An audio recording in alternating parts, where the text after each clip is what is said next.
Assalamualaikum warahmatullahi wabarakatuh. Kembali bertemu dengan saya, Ibu Endang Wulandari, dalam mata kuliah Akuntansi Biaya. Kali ini saya akan menjelaskan materi perhitungan harga pokok proses di Departemen 1 dengan kondisi normal. Di sini saya ambil contoh, Departemen 1-nya adalah pabrik gula, di mana pabrik gula ini bahan bakunya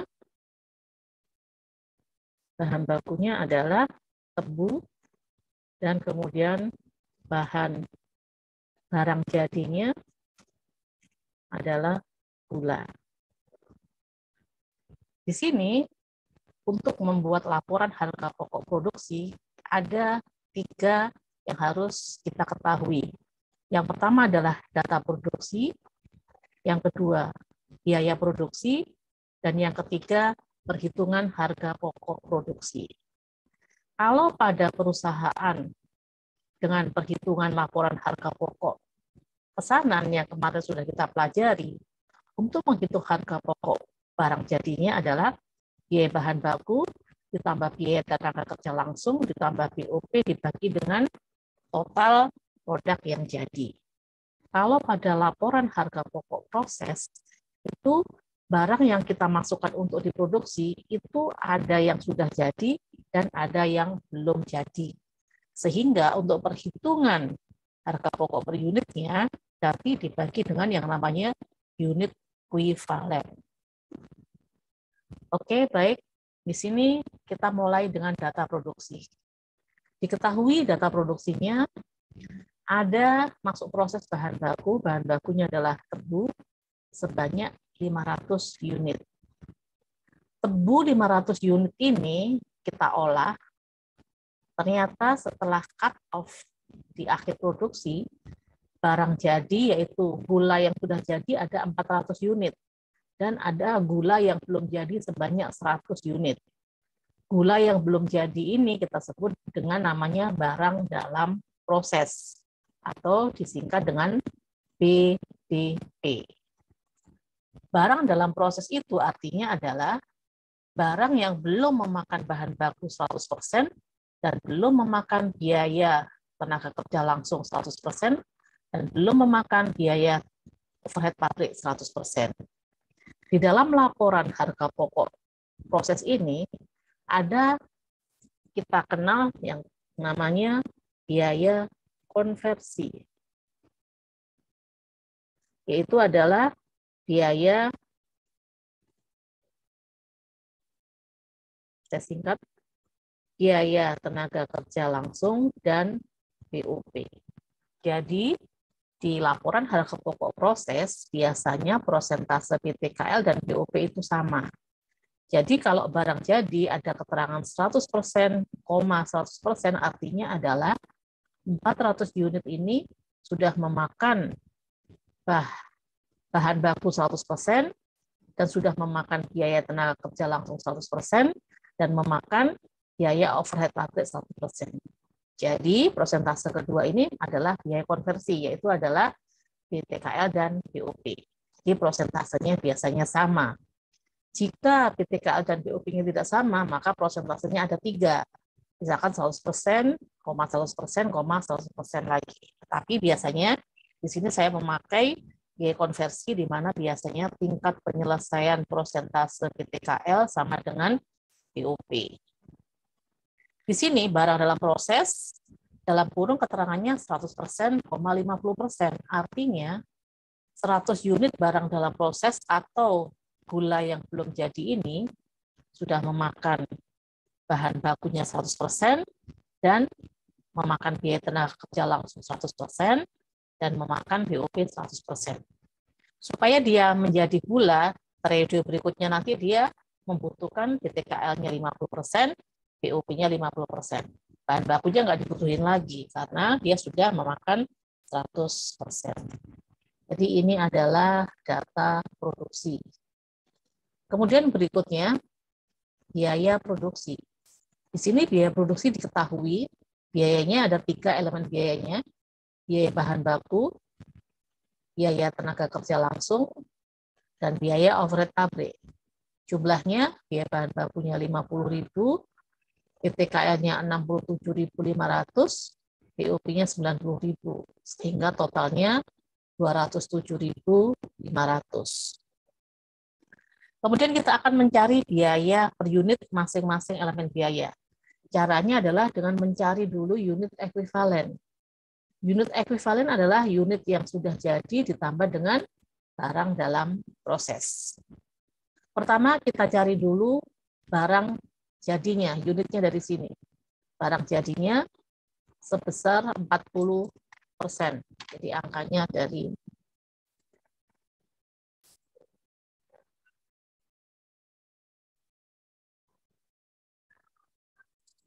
angkanya 400 ke sini.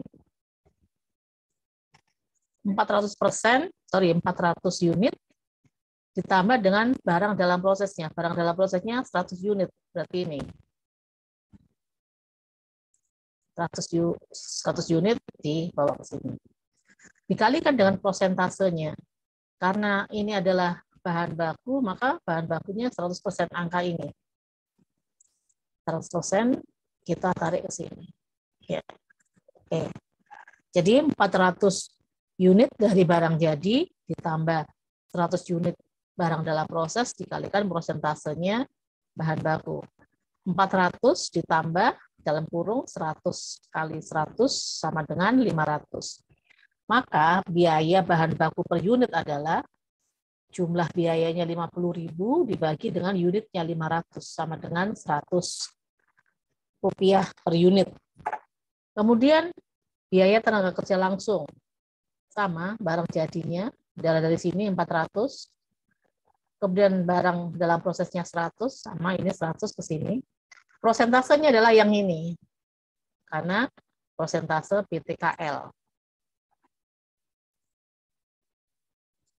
Hasilnya ketemu 450, biaya per unitnya 67.500 dibagi 450 sama dengan 150 rupiah per unit.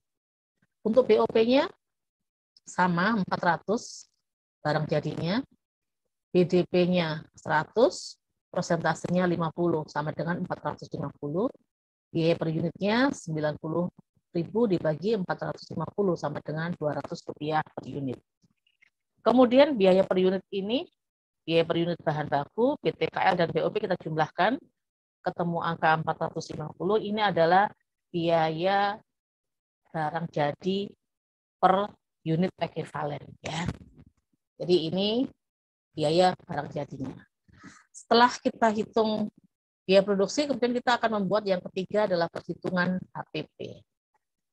Pertama, perhitungan HPP-nya adalah kita hitung HPP barang jadinya. 400 unit dikalikan 450 rupiah. Nih, 400 unitnya dari sini.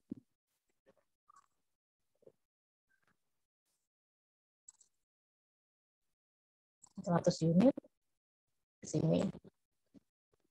Oke, jadi dari 500 unit tebu yang kita olah, ada 400 unit gula yang sudah jadi dengan biaya per unitnya 450 dari sini. Ketemu angka 180.000. Kemudian yang kedua kita buat harga pokok produksi barang dalam proses. Ini kan tadi barang dalam proses, ditaruh di sini, disesuaikan biaya bahan bakunya berarti yang ini. 100 kali 100% dikalikan biaya per unitnya. Jadi harga pokok produksi barang dalam proses, biaya bahan bakunya 100 kali 100% dikalikan 100 rupiah. PTKL-nya yang ini taruh sini 100 kali 50% dikalikan 150 rupiah. Yang BOP-nya 100 kali 50% kali 200 rupiah. Mungkin saya kasih ini. 100-nya ini sini. Kemudian 150-nya sini, kemudian 200-nya sini. Dan kita cari angkanya 100 kali 100% kali 100 rupiah sama dengan 10.000, Yang PTKL 100 kali 50% kali 150 sama dengan 7.500. BOP-nya 100 kali 50% kali 200 sama dengan 10.000.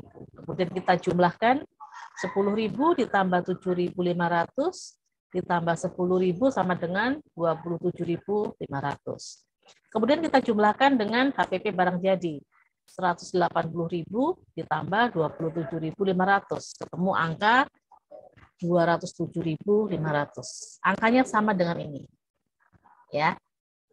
Saya akan bikin garis. Sini. Kemudian ke sini. Ini harus sama. Ya, jadi angka yang Anda hitung di sini, angkanya harus sama di sini. Kenapa? Artinya cara membacanya adalah begini. Di periode ini kita mengeluarkan biaya bahan baku 50.000, PTKL 67.500, BOP-nya 90.000, total 207.500. Dari 207.500 ini yang kita gunakan untuk menghasilkan gula yang sudah jadi sebanyak 400 unit, totalnya 180.000. Kemudian yang kita gunakan untuk menghasilkan 100 barang dalam proses yang belum jadi dengan tingkat penyelesaian 100%, 50%, totalnya 27.500. Jadi totalnya harus sama. Nah, ini adalah cara pembuatan laporan harga pokok proses dengan kondisi normal. Artinya apa? Normal, tidak ada yang hilang. Nanti kita akan belajar juga bagaimana kondisinya kalau ada yang hilang. Oke, demikian materi untuk perhitungan harga pokok proses di Departemen 1 dengan kondisi normal. Sekarang untuk latihan, silahkan Anda membuat laporan harga pokok proses, Anda ganti angkanya ini, kemudian rupiahnya juga Anda ganti sendiri, kemudian silahkan dihitung biaya produksinya, unit ekuivalennya, biaya per unit, dan perhitungan HPP-nya. Kalau nanti di akhir tidak sama, berarti ada kesalahan Anda dalam mengerjakan. Kalau sudah sama, berarti Anda sudah benar. Kalau misalkan biaya per unitnya ini hasilnya desimal, usahakan desimalnya 3 desimal. Supaya apa? Kalau hasilnya itu ada desimal, pasti ada selisih di sini. Tetapi selisihnya tidak terlalu besar. Tapi kalau desimalnya tidak 3 desimal, biasanya selisihnya terlalu besar. Oke, baik. Silakan dicoba. Selamat mencoba.